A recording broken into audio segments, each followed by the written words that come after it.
안녕하세요. 하루 필수 말씀 충전 하필 큐티 조종환입니다.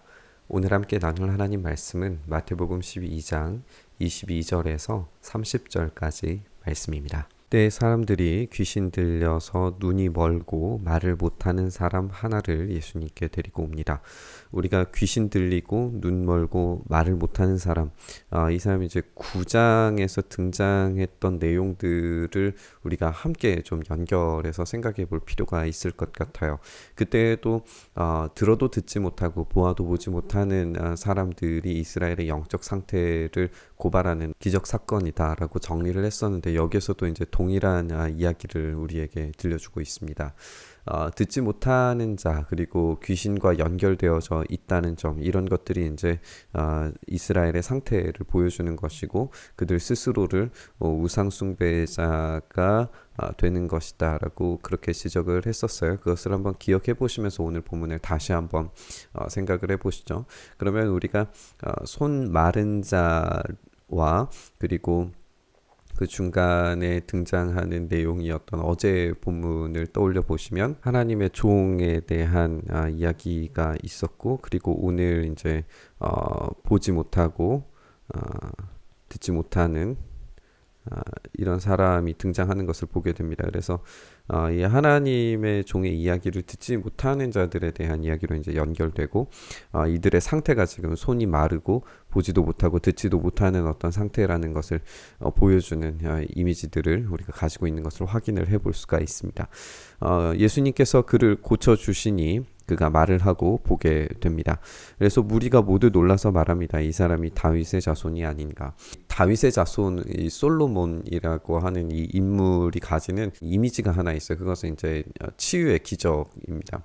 우리가 제2성전 문서들을 확인을 해보면 이런 기록들을 확인을 해볼 수 있는데, 그래서 당시 문화에서 치유가 솔로몬과 연결이 되어서 메시아임을 드러내는 도구로 활용되었다라고 하는 학자들의 지적이 있습니다. 우리가 마태복음을 시작하면서 예수님께서 아브라함과 다윗의 자손이라고 시작을 했던 것을 우리가 기억을 해보면, 그분은 단지 치유자로서 다윗의 자손으로서 등장하시는 게 아니라 진정한 정통성 있는 왕으로서 사람들에게 인정받고 계시는 것을 우리가 확인을 해볼 수가 있어요. 그런데 이런 이 무리의 다윗의 자손이라고 하는 이 말은 예수님께서 경고하시면서 그것을 사람들에게 알리지 말라라고 하는 경고와도 연결해서 생각을 해볼 수 있을 것 같아요. 그들은 단지 이런 치유자로서 마술사로서의 어떤 기능에 초점을 맞추고 있다는 것을 이 다윗의 자손이라고 하는 표현을 통해서 생각을 할 수 있어요. 그러나 궁극적으로는 진짜 예수님께서 다윗의 자손이시기 때문에 이 다윗의 자손으로서 참된 정통성을 가지신 왕이시라는 걸 확인을 해야 됩니다. 그들은 정확하지 않은 지식으로 말하고 있지만 이 다윗의 자손이라고 하는 표현이 참된 메시아이신 예수님을 표현할 수 있는 정확한 표현이라는 것을 우리는 알 수 있어요. 그들의 생각에는 다윗의 자손이라고 그렇게 말하고 있지만 그것은 역시 이제 제한적 알매 머물러 있다는 것을 우리가 지적할 수 있어요. 왜냐하면 그분은 단지 이스라엘의 왕이 아니라 온 우주의 왕이 되시기 때문에 그렇습니다. 바리새파 사람들은 이 말을 듣고 말합니다. 이 사람이 귀신의 두목 바알세불의 힘을 빌지 않고서는 귀신을 쫓아내지 못할 것이다 라고 그렇게 이야기합니다. 바리새파 사람들은 있는 힘껏 예수님을 깎아내리기 위한 시도를 하고 있어요. 벌어진 현상은 확실해요. 병자가 나았죠. 그런데 이 사건의 배후에 만약에 하나님이 배후에 계시다라고 이야기를 한다면 그것은 예수님을 진정으로 이제 인정하는 것이기 때문에 이것을 인정하고 싶지 않아서 하나님의 이 배후에 계시다라고 하는 것을 인정하지 않기 위해서 바알세불의 힘을 빌었다라고 이야기를 하고 있는 거죠. 우리가 앞서 지적했던 것처럼 그들은 보아도 보지 못하고 들어도 듣지 못하는 자들입니다.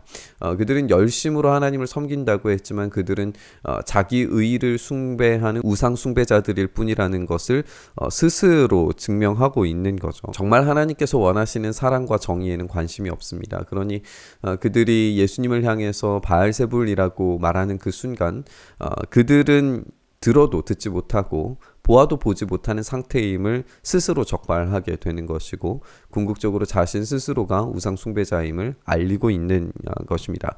예수님께서 그들의 생각을 하셨다라고 말씀하고 계세요. 지금 여기에서 이 듣고 말하였다라고 하는 것에 이 마태는 주목하는 것이 아니라 그들의 생각을 하셨다라고 그렇게 이야기하세요. 예수님의 아심은 그들의 말 자체로 끝나지 않습니다. 그들의 심중에 담겨져 있는 깊은 적대감과 함께 그들의 정체를 적발하고 계시는 거예요. 그들은 하나님 나라를 상속받을 만한 자격이 있지 않습니다.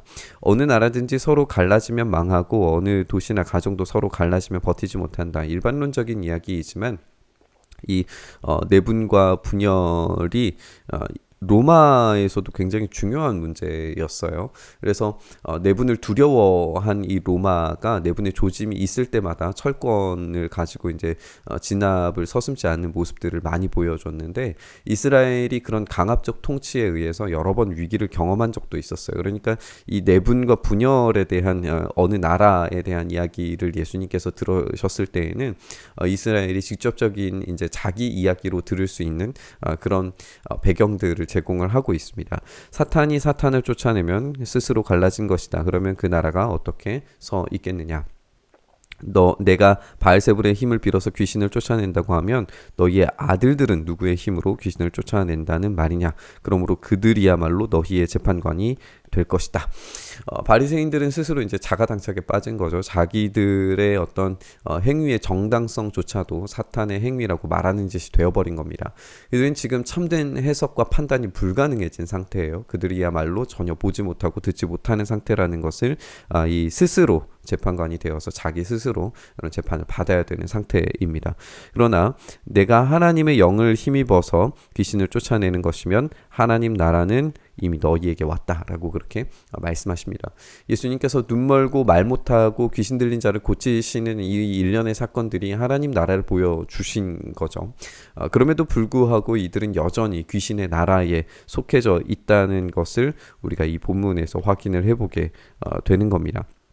사람이 먼저 힘센 사람을 묶어놓지 않고서 어떻게 그 사람의 집에 들어가서 세간을 털어갈 수 있느냐? 하나의 예시이죠. 묶어놓은 뒤에야 그 집을 털어갈 수 있다. 지금 예수님은 이미 사탄의 나라를 정복하기 시작을 하셨어요. 사탄의 시험을 이기신 분께서 기적과 치유 또 하나님 나라의 선포, 제자들을 불러 모으시고 그 나라 시민들을 모아 가시는 그런 모든 일련의 과정들을 우리가 보고 있습니다. 하나님 나라는 공격적으로 사탄의 나라를 정복해 나가고 있는 걸 우리가 보게 되는 거예요. 위대한 왕이신 예수님께서 이미 승리자십니다. 하지만 우리가 이 본문을 기억하고 생각을 하면서 하나님 나라가 이미 우리에게 임했어요. 이렇게 예수님께서 싸움에서 승리하시는 예시와 표본을 우리에게 보여주셨습니다. 그러나 아직 싸움이 최종적으로 끝나지 않았습니다. 이 본문에서조차 십자가의 최종적인 분기점이 남아있고 완성의 심판 때 이 재림에서 예수님께서 하실 일은 아직 일어나지 않았습니다. 그러나 우리가 기대할 수 있는 것은 하나님의 나라가 이미 임했다라고 하는 거예요. 그런 승리가 이미 예수님을 통해서 제공되고 있다는 겁니다. 이 시작된 하나님 나라는 마침내 완성을 맞이할 수밖에 없습니다. 그렇기 때문에 우리는 두려워함 없이 하나님 나라의 확장을 기대할 수 있는 거죠. 예수님께서는 이렇게 경고하십니다. 나와 함께 하지 않는 사람은 나를 반대하는 사람이고 나와 함께 모으지 않는 사람은 해치는 사람이다. 예수님의 판결은 정확하십니다. 예수님과 함께 하지 않고 그분의 나라에 들어가기 위해서 제자의 길에 동참하지 않는 사람은 자격을 상실합니다. 그는 여전히 보지 못하고 듣지 못하는 상태에서 벗어나지 못하고 있다는 것을 보여주고 치유받지 못하는 자라고 하는 사실을 이 바리새인들의 모습을 통해서 우리가 확인을 해볼 수 있습니다. 우리는 명백하게 바리새인들의 상태를 확인할 수 있죠. 그들은 눈 멀고 말 못하며 귀신 들린 상태입니다. 자신 스스로가 그것을 깨닫지 못할 뿐이지 하나님 나라가 이미 왔음에도 불구하고 그들은 여전히 이 눈 멀고 말 못하는 귀신의 상태에서 벗어나지 못하고 있다는 것을 우리는 확인해 볼 수 있습니다. 하나님 나라는 이미 시작됐습니다. 우리는 그 최종적인 승리의 순간이 올 때까지 예수님과 함께 그 나라의 임재 속에서 움직이고 살아가야 합니다. 근데 여전히 그 나라를 의심하면서 자신의 의의와 또 목적만을 위해서 살아가는 사람들은 보지 못하고 듣지 못하는 자라는 사실을 우리가 기억해야 됩니다. 사탄의 나라는 스스로 분열하는 나라라는 점도 우리가 지적을 해봐야 될 것 같습니다. 바리새인들은 자신들이 사탄의 나라 시민이라는 자각도 없이 예수님을 향해서 바알세불의 힘을 가졌다라고 고발합니다. 자기들 스스로 분열하고 있는 것임을 보여주는 거죠. 이 시대의 분열의 힘이 얼마나 강력하게 작동하는지 우리 모두가 잘 알고 또 보고 있습니다. 스스로만 옳다고 믿는 그런 자기의로 가득 찬 자들에게 하나님의 나라가 임할 가능성이 없습니다. 우리는 오로지 예수 그리스도 안에서 정답을 찾을 수 있어야 되고 하나님 나라를 분열시키는 사탄의 전략에 휘말려서는 안 됩니다. 오늘 우리 사회와 교회 안에 있는 분열들을 생각하면서 기도했으면 좋겠습니다. 이 사탄의 전략이 속히 정복되고 우리 주님께서 보여주시는 하나님 나라가 임하기를 위해서 기도했으면 좋겠습니다.